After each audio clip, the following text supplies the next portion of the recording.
à l'atelier de Saint-Germain, je suis Norbert Lefebvre, je suis restaurateur de mobilier ancien, réparation d'objets anciens aussi.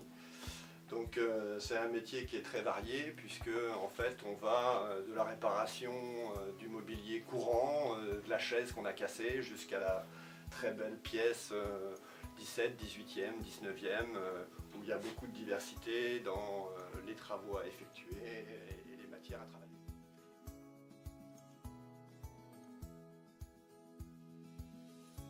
Donc moi je suis arrivé à la restauration du mobilier ancien par un circuit qui est un peu atypique. Disons que j'ai été formé au métier du bois par mon père qui avait cette passion. Donc il m'a formé sur les bases de l'ébénisterie, puis ensuite j'ai repris donc une autre orientation, une orientation professionnelle commerciale pendant quelques années, plus de 10 ans, 15 ans.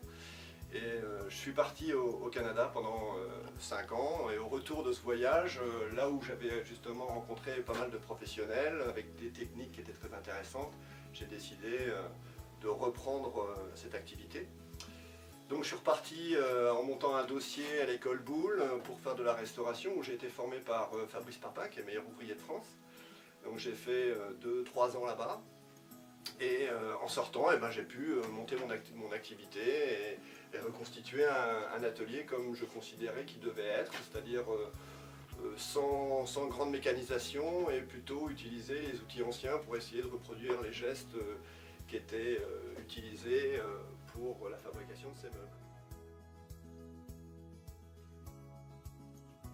Donc ici on est sur une commode qui a été reprise. J'ai conservé quand même, et c'est important pour la vie du meuble, les anciennes réparations. On n'essaye pas de faire du neuf avec du vieux, ça fait partie de l'histoire du meuble, donc j'ai conservé les greffes qui même de temps en temps n'étaient pas faites dans les règles de l'art actuelles en tout cas. Dans un premier temps, il a fallu bien le nettoyer.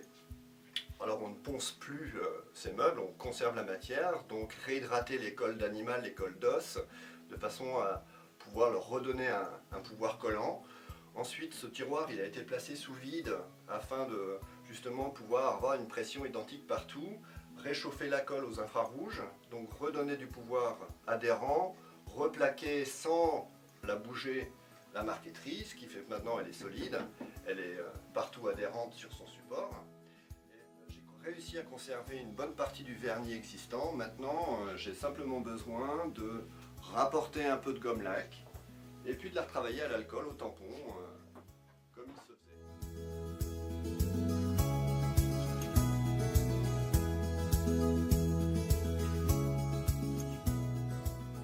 Tout l'intérêt des Journées européennes des métiers d'art, c'est que vous puissiez venir à l'impromptu durant tout ce week-end, puisque l'atelier sera ouvert. Pour certains, l'année dernière, qui sont déjà venus, repassez me voir. Et puis, je vous dis au week-end des Journées européennes des métiers d'art. À bientôt.